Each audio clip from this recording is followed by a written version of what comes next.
us today is Dr. Shahin Berenji, who received his PhD in political science from the University of California, Los Angeles.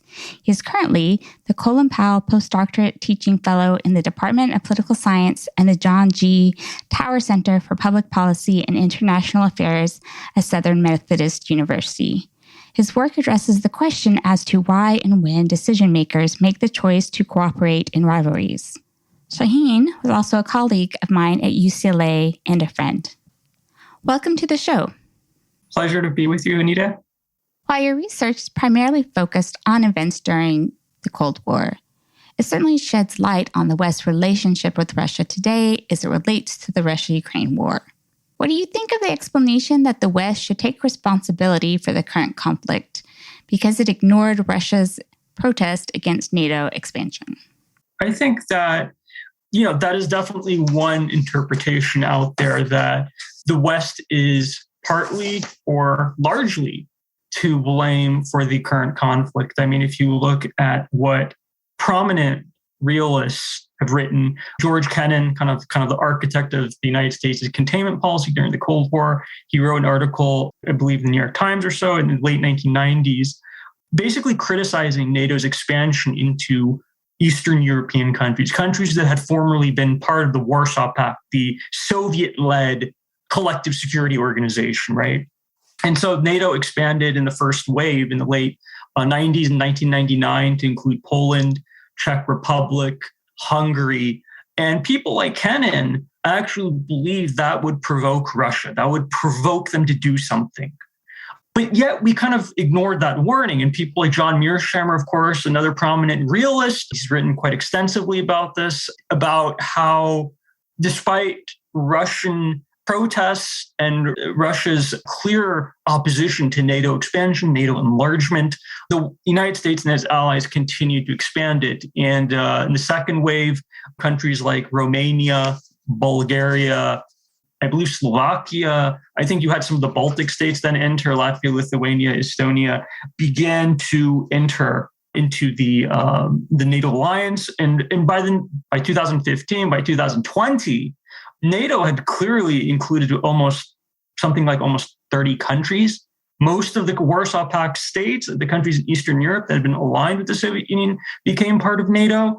Countries that had now been formerly part of the Soviet Union, meaning part of the Soviet Union itself. Latvia, Lithuania, Estonia were now part of NATO. Ukraine expressed interest in 2008 in joining NATO, as did Georgia. And so NATO expansion was proceeding at breakneck speed. And every time you had more and more countries professing an interest or wanting to join, Russia expressed opposition. And yet we kind of disregarded that. We ignored it. And realists like Mearsheimer argued that we did that to our own detriment. Because if you're a realist, Russia's fears over NATO expansion make sense because NATO was created during the Cold War largely to organize the United States and the Western European allies against Russia. So it makes sense why Russia would be fearful of NATO enlargement. One thing I want to ask, though, about that is, you say Ukraine started to push for membership in 2008. That is also when Russia invaded Georgia. So it seems that a lot of the push to join NATO was because of these countries having security concerns about Russia. And because they're smaller states, it seems almost more that their concerns are even more legitimate than maybe Russia, where it's really hard for me to see how he really saw NATO as a real threat to Russia, that he really thought that NATO would invade them or any of these countries would invade Russia. Right. I mean, the other kind of flip side to that is Putin launched an attack against Georgia because Georgia had expressed interest in joining NATO. So in other words, one argument why Georgia is so interested and why Ukraine is so interested is because of the threat posed by Russia. And that the same could hold true for the Baltic states, countries like Poland and Eastern Europe. And I think there is a genuine failure to understand on Russia's side, to understand the perspective of Eastern European countries that had been dominated or influenced by the Soviet Union, and then before that by Tsarist Russia. There is a genuine fear that Russia may become aggressive again and may try to subdue subdue them or take them over or invade. That fear prompts them to want to join NATO. And the more that they want to join NATO, though, the more that may provoke Russia to attack. So it's kind of this vicious action-reaction cycle, which is they both have legitimate fears, but yet the actions that they are taking to deal with these fears, these threats that they believe, may actually be bringing them closer and closer toward an actual conflict, a war. And I think kind of things have reached a head with Ukraine just recently. Yeah, so I want to go more into that. And I'm still really having the hardest time understanding to the extent that Russia really felt there was a threat. And, sort of even, NATO's expansion also was, explained as democracy promotion. And, it specifically stated that any country becoming a democracy had the right to apply for NATO membership. So I think that we talked about kind of the realist explanation, how some blame is laid at the United States and West's doorstep. But I think kind of a second explanation, second interpretation of the Russia-Ukraine war would be this argument that, Russia's behaving aggressively. They shouldn't have this threat perception of the West, of NATO, the NATO alliance. The kind of pillars of the liberal world order that people often talk about, spreading democracies, linking economies or promoting economic interdependence, enlarging and strengthening regional and international institutions like the European Union, like NATO. These types of things, according to those who subscribe to liberalism, bring about stability and cooperation and peace. States should not fear these types of actions, and therefore Russia should not fear if Ukraine democratizes, or if the Ukraine joins the EU, or if Ukraine joins NATO, because these in the end are part of this liberal world order that has helped maintain the peace in Western Europe, prevented great power rivalries between Germany, for instance, and France, and Germany and England, and therefore Russia shouldn't fear this type of expansion of the liberal world order. There's a great finding that democracies don't fight other democracies, the democratic peace theory. Therefore, why would Russia fear the Ukraine kind of aligning itself with the West and with the liberal world order in this way? And I think from Russia's perspective, the liberal world order is a rules-based order. And it's a system that favors the United States. Because if the United States is expanding democracies, like helping to transform Ukraine into a vibrant, successful democracy, it is really going to be remaking Ukraine in its own image. And Ukraine will therefore have more in common with the US than with its next door neighbor, Russia. That's going to bring the United States a better and a closer ally to Russia's borders. And that may pose a threat from Russia's perspective. And once Ukraine democratizes, who's to say that the people in Russia might not look at what happens to Ukraine, or people in Belarus might look at what's happening in Ukraine and might be inspired themselves to rebel or to seek a change in their own governments. So I think that's a fear of Russia. I think also the expansion of NATO and enlargement of the European Union, these are two organizations that from Russia's perspective are threatening, because it's not that they're being organized without Russia. It's that they're being enlarged and strengthened purposefully kind of against Russia. I think from Russia's perspective, that is threatening. And so if you subscribe to liberalism, you believe this might, these kind of pillars of the liberal world order help bring about stability. You would just say, Russia's wrong. Their threat perception is based off a flawed interpretation. And that's the second interpretation, that it's Russia who's behaving aggressively. This liberal world order that the United States has built foundation upon is a peaceful order. And therefore, countries should have nothing to fear. And therefore, Russia is purposely aggressive and is deliberately aggressive, and we should take actions to deal with that. I'm going to push back a little bit on that. I don't know that I feel like NATO, even with its emphasis on allowing democratic countries to join, is really an example of those institutions. But I do think, the European Union obviously is an example. And it seems to me, rather than security concerns, Russia felt more the the power, its loss of power and influence concerns, right? So rather than there being an actual military threat from NATO, which even in their own documents say that they don't fear, but one of their justifications for 2014 was like a trade deal between Ukraine and the EU. So I feel like what you're saying is more like it loses its ability to influence other nations if they all become more Western. Anyway, I find that aspect I hadn't fully thought of, but as you were saying that, I feel like that's maybe a more convincing explanation. Like an explanation rooted in like prestige and reputation, Russia trying to reestablish its image in the world as a very strong, great power that other states have to contend with. I think that is a very compelling explanation at that. I completely agree with you in that respect.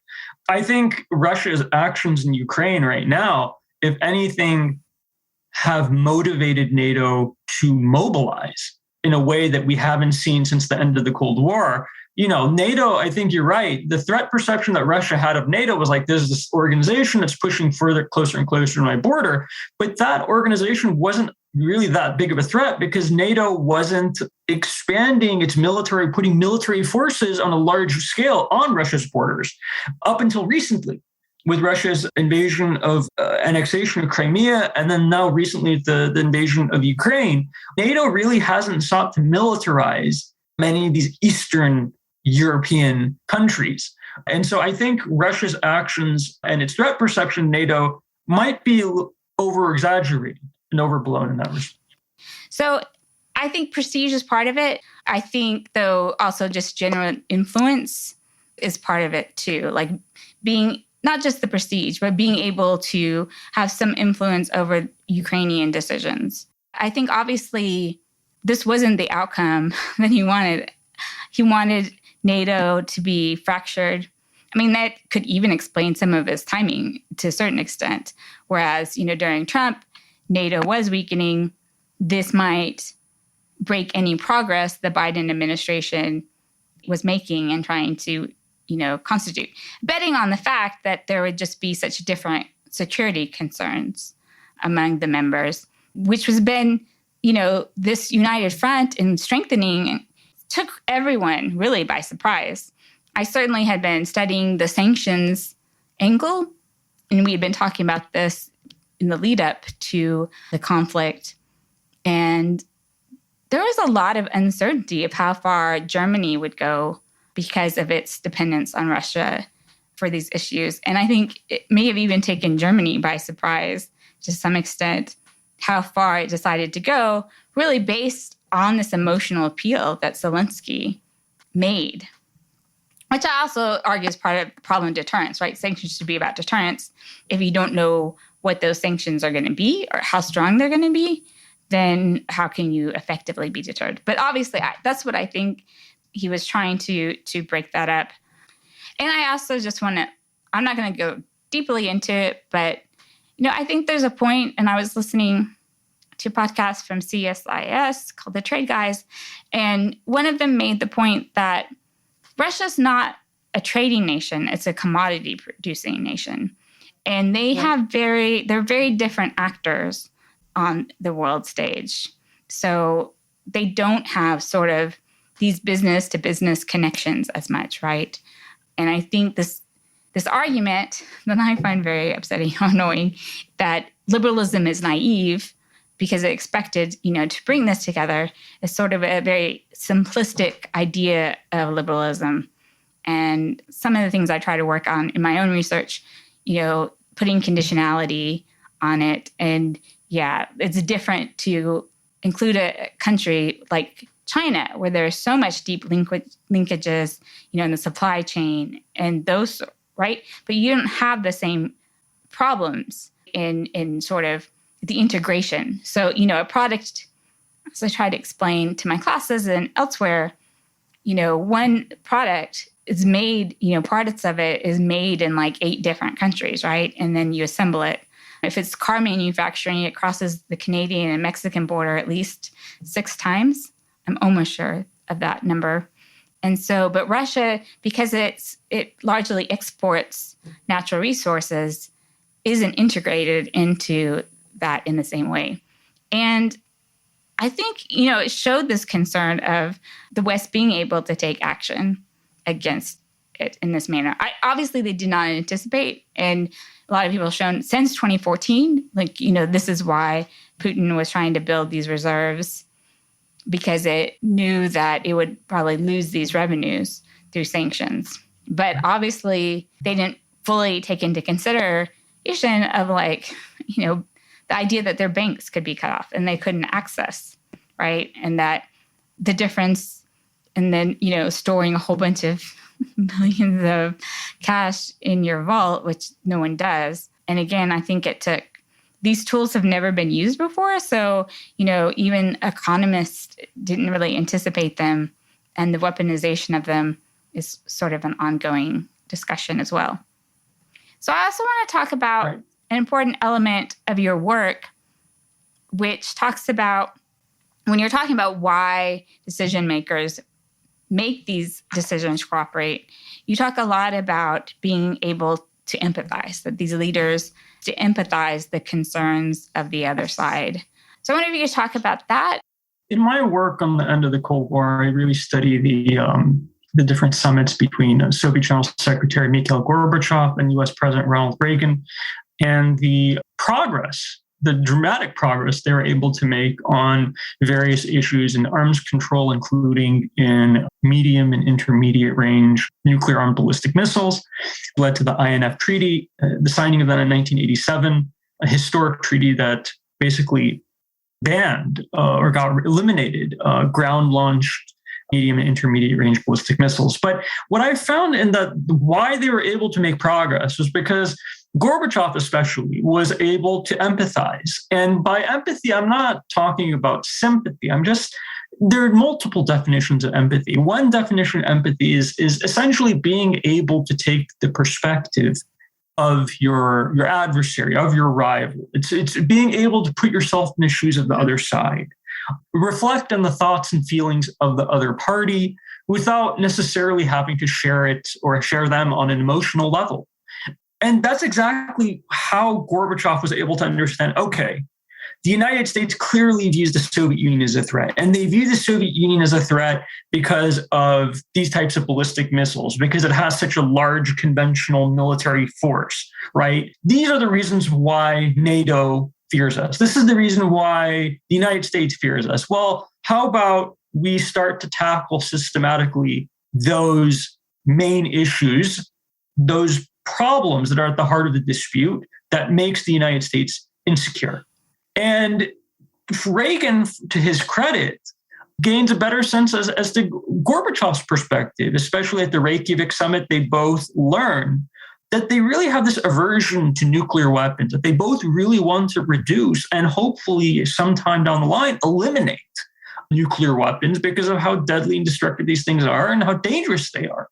And so they are able to reflect and take the perspective of each other. And in that way, this is how the Cold War gradually kind of winds down, because these leaders had the kind of foresight to kind of understand and put themselves in the shoes of the other party. It was very important on the side of the Soviet Union. Gorbachev was able to do that. Now, I think if you reflect on what's going on in the present, in the lead up to the Ukraine conflict, there wasn't a whole lot of empathizing by any of the parties. I mean, if you look at the United States and the Western European countries, they weren't willing to, even though Ukraine was invited and Georgia were invited both to join NATO back in 2008, no timeline was given, no pathway was given for them to do so. It was just kind of this general goal that we would like to welcome them in at some point. And even though no timeline or deadline had been set for that, the United States and other countries in the NATO alliance, especially France and Germany, I mean, the US was probably more supportive of welcoming Ukraine into NATO, but France and Germany were a little hesitant because of what Russia might do.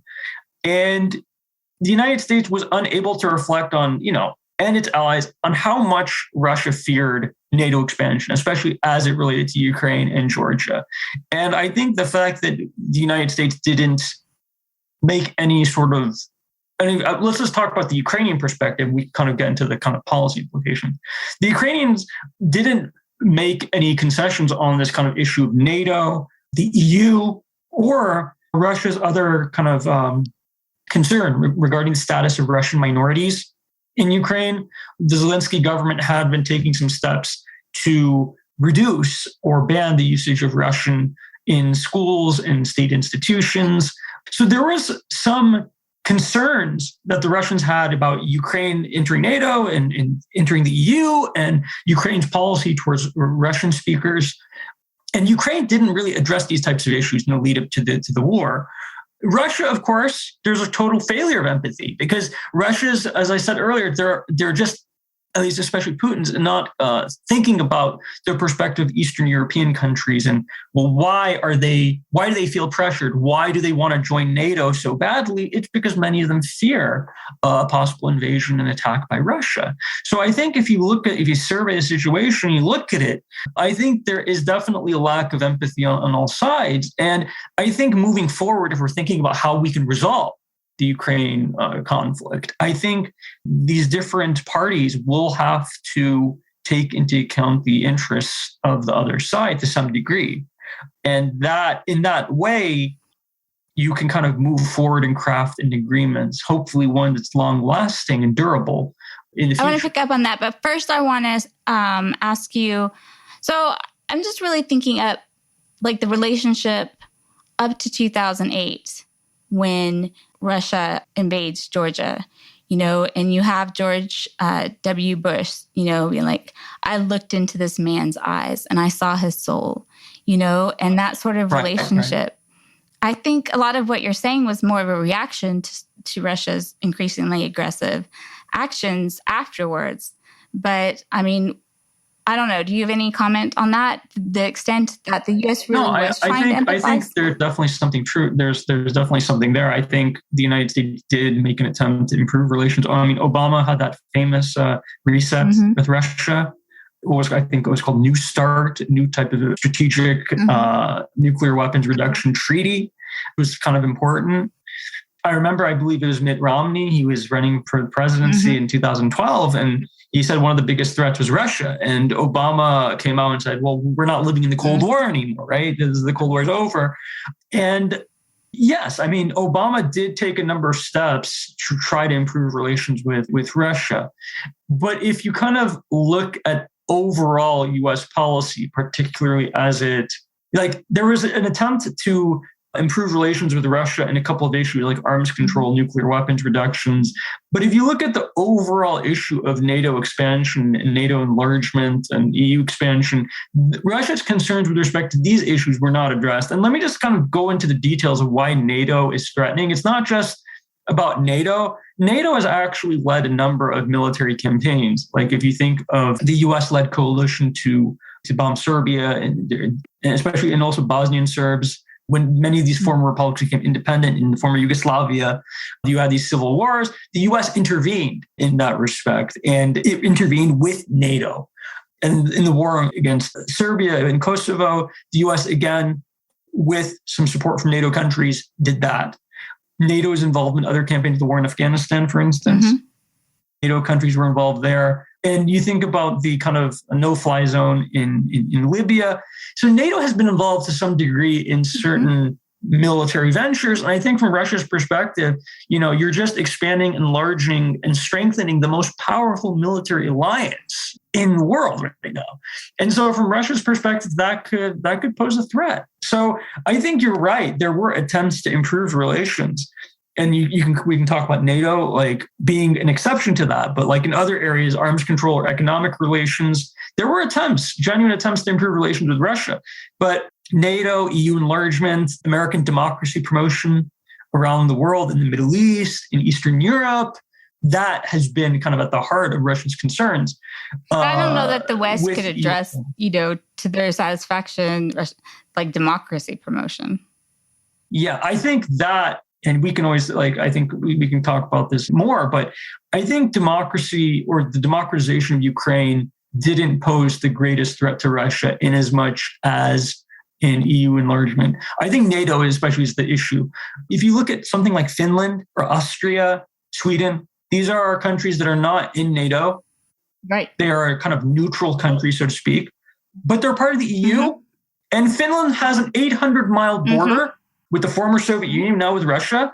And Russia didn't take or attack Finland during the Cold War and didn't attack Finland afterwards, even though Finland joined the Germans, the Nazi Germany, in World War II to attack the Soviet Union.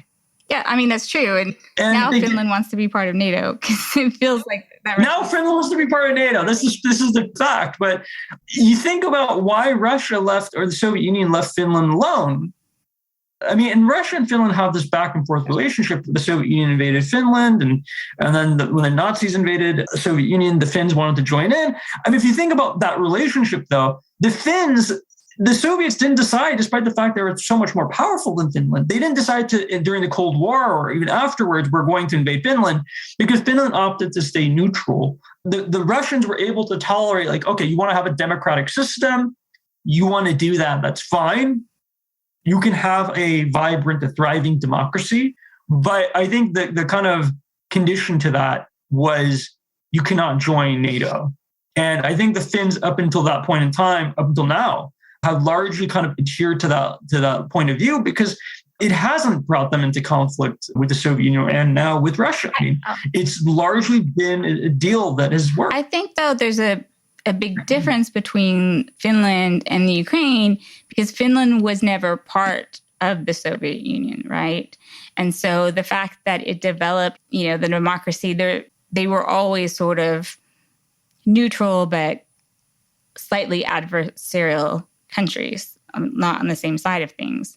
Whereas, you take the Ukraine, and I mean, there was a lot of interference in the elections by Russia, and Russia clearly wanted a Russian leaning leader, and felt threatened, in a different way by the trend in democracy.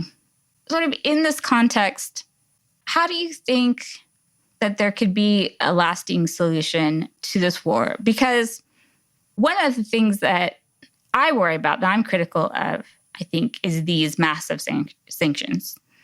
Because I think, one, I don't think they're effective. And two, the way they hurt the Russian people, I think would encourages like backlash against. And if they were to be sustained after the conflict, you create a country, people very, very hostile to the West. But the argument on the other side certainly is Russia has to be punished for what it did. And it needs to be locked out, essentially, of the Western economy until, ironically, it pays reparations. And so the kind of interesting thing is people really want them to pay reparations. I mean, I've heard it also in sort of like accountability. But if you think about paying for, the destruction, rebuilding of Ukraine, it's very difficult to see how a country that's being, economically decimated is also going to have money for that.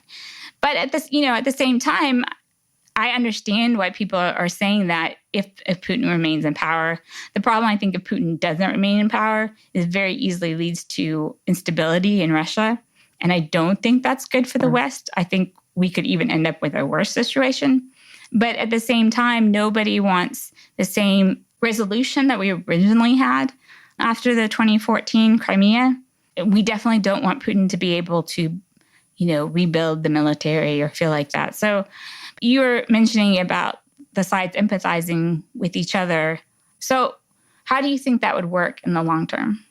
I think that there needs to be a deal that neither Russia nor Ukraine feels humiliated or defeated. Because I think if history provides any proof of anything, it's that in wars where one country feels utterly humiliated, that, as you said, fosters hostility, bitterness, resentment.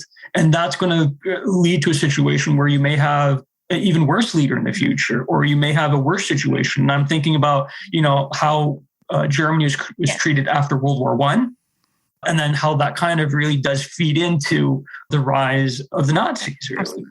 If you compare that, by the way, with how Napoleonic France was treated after basically wreaking havoc throughout Europe, but it was treated very, very nicely, by the way, in a non-punitive fashion, because the decision makers of the Congress of Vienna at the end of the Napoleonic Wars realized that if you adopt a punitive peace, it's going to foster resentment. It's not going to be stable. And that's why the Congress of Vienna led to a period, an era of some degree of peace and stability in Europe. But the Treaty of Versailles that ended World War I did not. But yeah, I think the ability of countries here to empathize, empathy provides an avenue to move forward. We have to recognize what the security interests and what the concerns are of each party are, and try to address them as best as possible to reach a sustainable agreement. The contours of an agreement are basically there right now, I believe. On many of the major issues, the Russians and Ukrainians have made substantial progress. One, the Ukrainians acknowledge that no one in NATO is going to admit them. I mean, in NATO, to be admitted as a member, you have to have unanimous decision-making. All the countries have to agree. And there isn't that. There isn't unanimity right now in the NATO alliance to admit Ukraine. Yeah, I mean, that's part of the thing since 2008 too. There was no way Ukraine was actually going to be admitted because of the need for that. And there were several countries that were just never, ever going to vote yes. Exactly. And then the other point is that Ukraine still, as a democracy, has got some work to do with corruption, with a couple of other areas. And one of the other criteria for joining NATO is you have to have resolved territorial disputes. I mean, the issue with Crimea and the Donbass region is unresolved, and NATO doesn't want to admit countries that have unresolved territorial dispute because that could involve a war. So I think Ukraine recognizes that it's not going to be admitted into NATO anytime soon. And the kind of elements of the deal would be Ukraine just concedes, we're just not going to join NATO anytime soon. Which, I mean, so it's in the Ukrainian constitution, but Zelensky has said, they'll take it out of the constitution, that there's no intention to even apply. So that's definitely something that they made clear that they're willing to offer, but at the same time that they do want EU membership. I don't know for me, if Russia's really more concerned about that than security, I think that might be a difficult part of it. I always say, both sides, if you're going to end a war, both sides have to hate the deal to some extent. So even neither side should be humiliated, but part of that means you have to give concessions that you don't feel the other side deserves. And I feel that we have to do that to a certain extent with Russia. But at the same time, I don't know, it's a balance of, no one wants Russia to think that they can do something like this again. I think Ukraine is trying to petition, let's have a status like Finland, Sweden, and Austria, right? We're not in NATO, we're kind of neutral, but on the other hand, we want to be politically and economically integrated within Europe. And I think Russia has less distaste for the European Union, which is not a collective security organization or a military organization, than it does for something like NATO, which is really predicated on organizing the Western European countries against Russia. So I think that use that as a pretext for 2014. It was a trade deal with the euro. They never mentioned NATO in that. That's true. That's true. So I think Russia, if you look at Russian goals entering the conflict, it was to prevent Ukraine from joining the NATO and EU.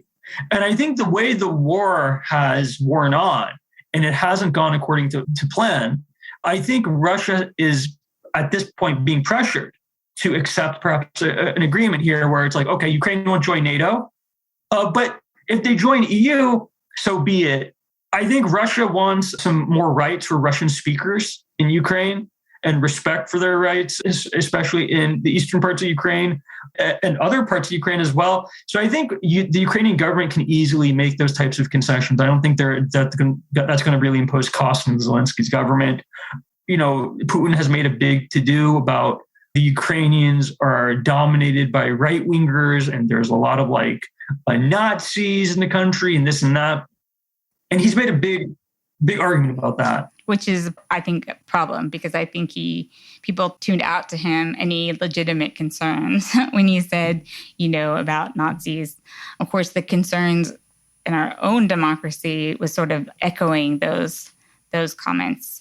Yeah, but I think it's going to be tough. Like I said, I don't think we should have punishing sanctions because that obviously failed with Germany. And, one of the reasons why they cut off that economy too is they didn't want to be able to Germany to be able to rebuild its military, right? And it obviously didn't work. So you created like this popular support and sentiment, destabilizing of German democracy. Although I don't really know what it was like before. I'm not a historian, so there are limits that I try to make to my historical references. I don't know. I think it's going to be tough because people really want to see. I mean, I think you can keep strict sanctions on Putin and the elites.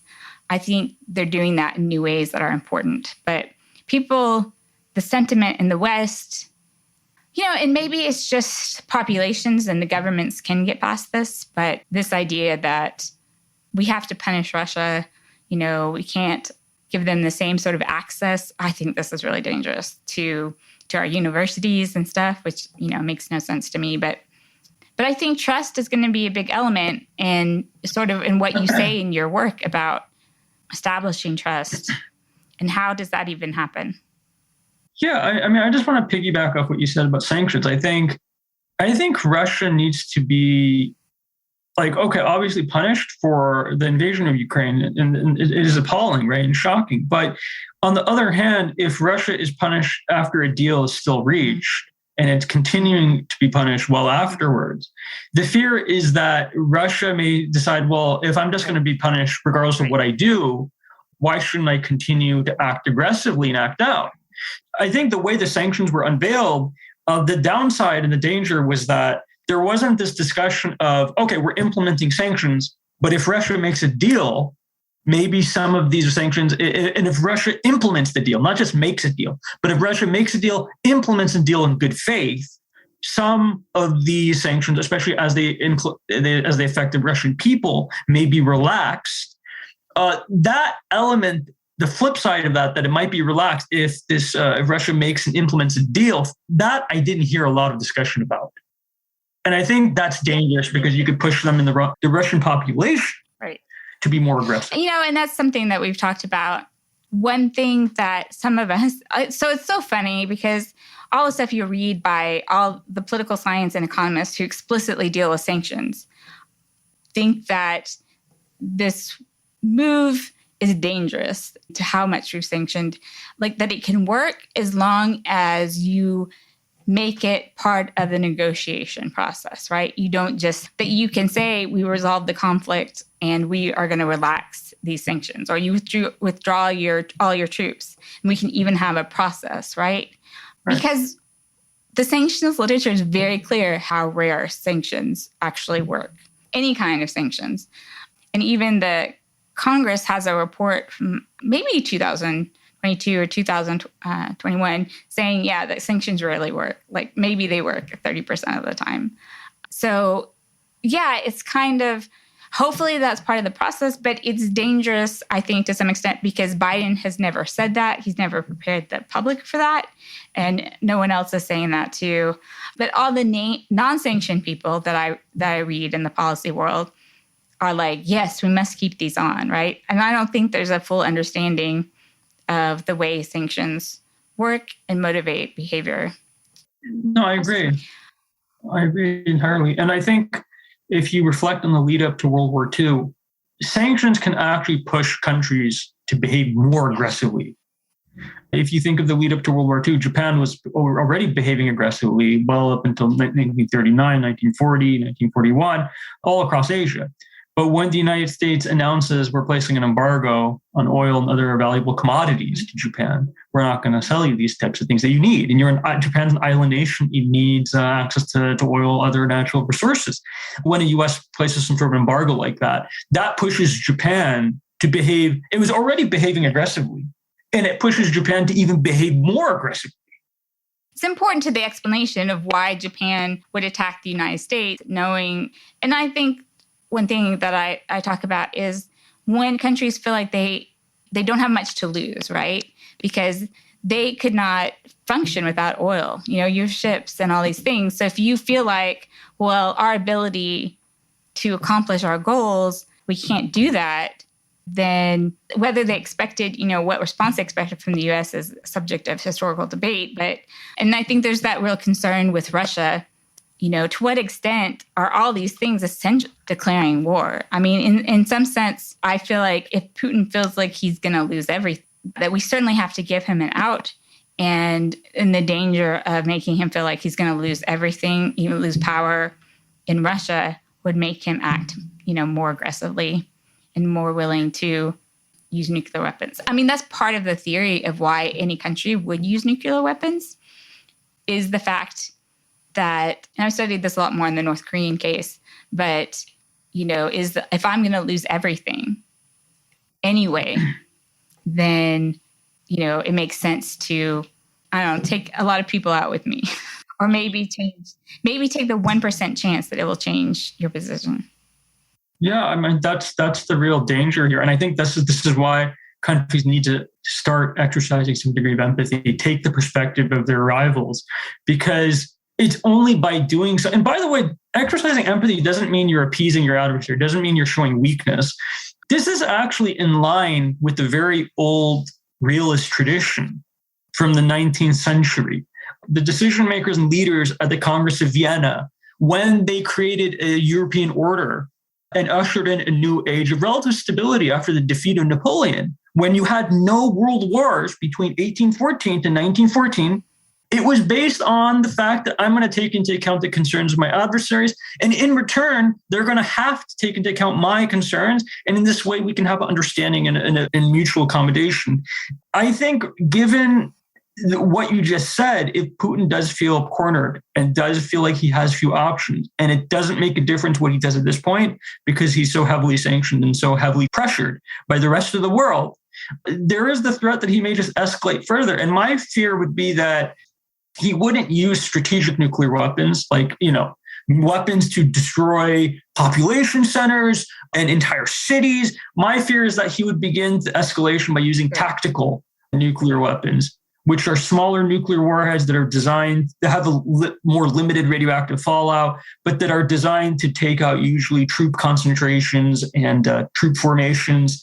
And these are, once you use a tactical nuclear weapon, how do you prevent that from escalating further? And that's the danger, where suddenly you're talking about using nuclear weapons as if these are weapons that can be used, and there's no stop. Where do you draw the line? How can you stop escalation at that point? And we've never been down that road, and we don't know. Yeah, I mean, I always think that, that's part of IR scholarship that I really am drawn to, the literature that talks about major wars are not, between major powers, are not really these decisions for these major powers to go to war, but whether how escalation, these different steps in decision making. So anyway, major power war, the concern is, as with this, that you have escalation.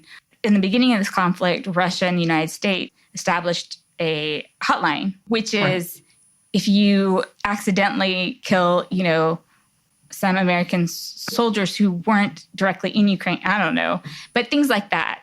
I think the military and state decision making is good. I hate that I feel like the media is stirring up certain sentiments. Like the other day, I tweeted about this, but on CNN, the hosts of these shows, one was like, why is the United States, why is Biden not explaining, the decision to not have a no-fly zone? And I'm like, the White House does that every day. Like, what are you talking about? Anyway, that's sort of my pet peeve and kind of stoking up these sentiments. But we have talked for quite a while. And so I just want to thank you so much. I mean, this is a great discussion, and I hope we can have more of them. So thank you. Thank you so much. Yeah, thank you, Anita, for having me on the podcast. It was a pleasure to talk to you about the Russia-Ukraine conflict. And I really hope that this war gets resolved very quickly and very soon. We all do. And we will have your website in the show notes. And we really encourage everybody to go there, and you can find out more about Shahin's research, which I think is really interesting. So thank you. All right. Thank you.